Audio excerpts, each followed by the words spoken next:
Salut à toutes et à tous, ici l'Hermine en vrai. Attends une minute, quel jour l'année on est?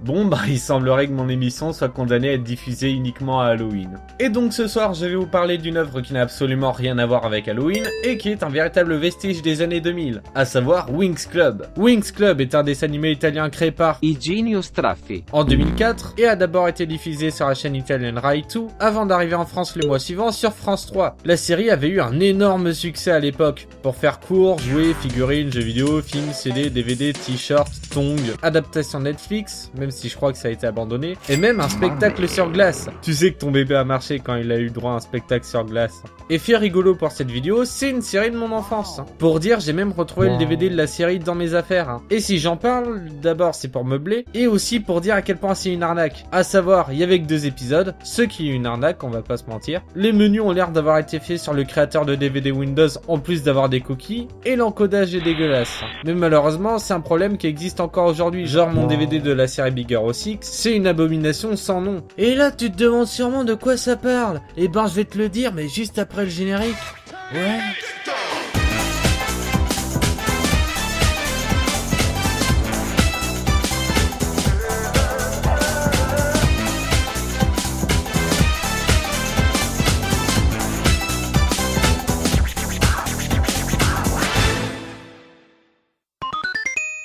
La série raconte l'histoire de Bloom, une adolescente ordinaire fan de récits féeriques, vivant dans la ville de Gardenia avec ses parents et son animal de compagnie, Kiko, un lapin bleu comic relief particulièrement lourd. Et alors qu'un jour elle zonait au parc avec son gars sûr, Salut le gars sûr. elle tombe sur un combat entre une fée et un ogre qui n'a pas l'air d'être du genre à écouter du Smash Mouth. Et en lui portant secours, Bloom crée alors sans le vouloir un bouclier magique, ce qui permet à la fée d'utiliser ses dernières forces pour faire fuir l'ogre, avant de s'évanouir épuisée. À son réveil, la fille qui s'appelle Stella dit venir de Sonaria, une autre dimension où se trouvent 3 grandes écoles de magie situées dans la capitale, Magix. Je n'aurais jamais deviné. Et Bloom ayant découvert durant le combat avec l'ogre posséder des pouvoirs, elle aurait la possibilité d'entrer l'une d'entre elles. Il y a l'école pour fées Alfléa, l'école où travaille Stella et où Bloom va la rejoindre. Mais spoiler, bordel! Mais il y a aussi l'école de la Fontaine Rouge pour les mecs, qui sont surnommés les spécialistes, mais que je préfère appeler les professionnels. Et la tour nuage pour les sorcières, aka les méchantes. On peut facilement le deviner vu qu'il pleut étonne à 24 là-bas. Mais vous avez raison, on est en 2020 et on devrait arrêter ce genre de préjugés. Par exemple, j'ai déjà été pote avec des Bretons et c'était pas des mangeurs de bébés. Pendant ce temps, Nut, c'est comme ça qu'il s'appelle, se fait engueuler par ses supérieurs car il n'a pas réussi à piquer le sceptre de Stella qui serait un objet puissant. Il retourne alors sur Terre accompagné de son pote troll pour retrouver les filles ainsi que le sceptre. Son pote troll qui est basiquement un chien de la brigade des stupes.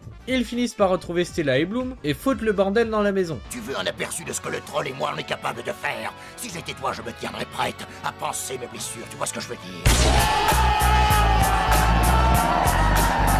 Et malgré un combat digne de la saga de Matrix, elles ne viennent pas à bout de Nut et de Rent-en-Plan. Mais heureusement, Stella ayant appelé du renfort, les professionnels de la Fontaine Rouge débarquent pour finir le travail et s'introduire en tant que Love Interest. Nous avons Riven, alias ton ancien pote Edgy du collège, le prince Sky, le nerd de Timmy, je déconne pas, c'est vraiment son nom, et le BG de tous les BG, Brandon Miaou. Brandon Miaou mange les nouvelles croquettes Friskies chat stérilisées. Et après s'être mis d'accord sur le fait que si elle n'allait pas à Magix, il n'y aurait pas de série et pas de spectacle sur glace, ce qui aurait été un comble, Bloom décide d'accompagner Stella à Alfléa, l'école de magie en 3D dégueulasse où elle se fera de toutes nouvelles amies. Teknal a fait de la technologie, Floral a fait des plantes, et Musal a fait de la musique. Et comme vous devez vous en douter, c'est le genre de série où les personnages principaux deviennent potes en mode 2 minutes.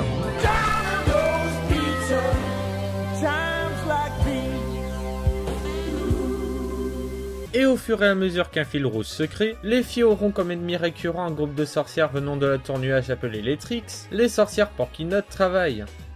Et à la fin, c'est les reliques de la mort. Et voilà à peu près, grosso merdo presque, Winx saison 1. Évidemment, j'ai dû vachement raccourcir, mais sinon, qu'est-ce que je pense de la série dans son ensemble? L'histoire est très classique, c'est très le « tu es l'élu, tu dois battre les méchants et sauver le monde », agrémenté d'origin story et de chiffres vraiment pas convaincants et inintéressants. Je suis vraiment désolé s'il y a des fans de Winx Club qui passent dans le coin, mais... perso... je les trouve pas intéressants. Le problème vient surtout du fait que les personnages soient clichés unidimensionnels, que ce soit les mecs ou les filles. Tekna est l'intello, Stella est la géniale très souvent insupportable et détestable, Flora aime les plantes, Musa aime la musique, et Bloom aime... Brandon Miaou. Brandon Miaou. Au début de la vidéo, j'avais évoqué le fait que Boom aimait les contes de fées et aimait dessiner. Mais à part dans les 2 premiers épisodes et le 18, ce n'est plus jamais montré ni mentionné. Ce qui est vraiment du gâchis parce que t'enlèves le peu de personnalité qu'avait ton personnage. Enfin, peut-être que ça revient dans les autres saisons, mais personnellement j'en doute. Je ne vais pas m'attarder sur l'humour car c'est pas mal subjectif, mais en général je trouve pas ça très drôle et le montage casse souvent le timing comique. Donc voilà, point suivant. Et le plus intéressant. Ce qui me fait le plus mal avec cette série, c'est le fait que ce que j'aime le plus chez elle, c'est son rythme et montage qui frôle le nanardesque. Les passages en 3D ressemblent aux jeux vidéo que tu gagnais dans les boîtes de céréales, les persos tirent souvent des tronches goldées quand elles ne sont pas complètement à côté de la plaque, certains combats, pour ne pas dire 99% d'entre eux, sont affreusement mous et longs.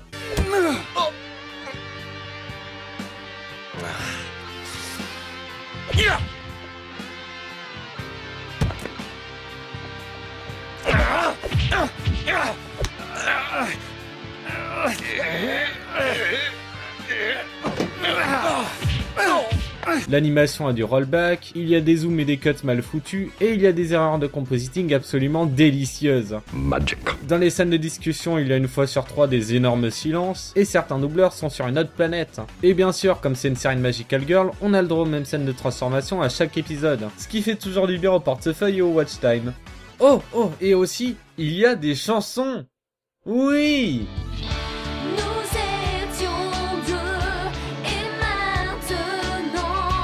Tu n'es plus là, et j'ai besoin de toi.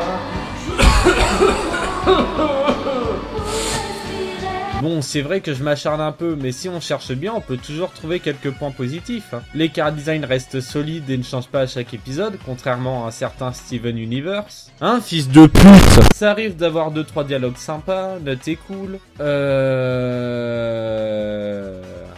Oui, je suis en train de forcer pour trouver quelque chose à dire, mais dites-moi dans les commentaires, sinon, ce que vous pensez. Comme ça va me faire de référencement. Voilà, c'était à peu près mon avis sur Winx Club saison 1. Je rappelle évidemment que tout ce que j'ai dit dans cette vidéo n'était que mon avis, et que j'ai pu dire quelques conneries. Mais sinon, en vrai, vous pouvez dire ce que vous en avez pensé, parce que voilà, c'est la toute première fois que je fais une vidéo analyse, review, entre guillemets. Donc je sais qu'elle sera pas parfaite, alors dites-moi ce que vous en pensez. Désolé d'être aussi lent pour sortir mes vidéos, mettez un like et abonnez-vous si vous aimez mon contenu. Enfin bref, c'était tout pour cette fois, et à plus. Oh putain, t'aurais pas pu choisir un autre moment pour lâcher, sérieux. Minsky, est-ce que tu me reçois? Tiens, je me disais bien que j'avais pas eu mon caméo du jour. Salut YouTube Pierre. Ma maman m'avait dit de pas faire ce caméo. Bon ok, on est probablement sous écoute donc je vais devoir être rapide. Il est de retour. Le docteur est toujours en vie et a été aperçu à Hamsterville il y a 2 jours. Le pire, c'est que cette fois-ci, il serait pas seul. Des témoins l'auraient aperçu dans un bar en train de parler avec de nombreuses personnes redoutées elles aussi. Je sais pas ce qu'il compte faire mais il doit très probablement en avoir après toi. Il aurait donc survécu à l'incident de Quick. D'accord, je m'en charge. Merci pour l'info. De rien. On se retrouvera pour chèque. Ton caméo de dernière minute a peut-être gâché la surprise de mon retour, Herminsky. Mais l'effet théâtral est toujours là. L'incident du Quick m'a peut-être affaibli, mais je n'en suis pas mort pour autant. Venir en personne est encore impossible, mais heureusement, j'ai un nouvel ami chasseur de primes qui se fera une joie de t'escorter jusqu'à mon repère. Seigneur Michael Julius, vous avez une nouvelle cible.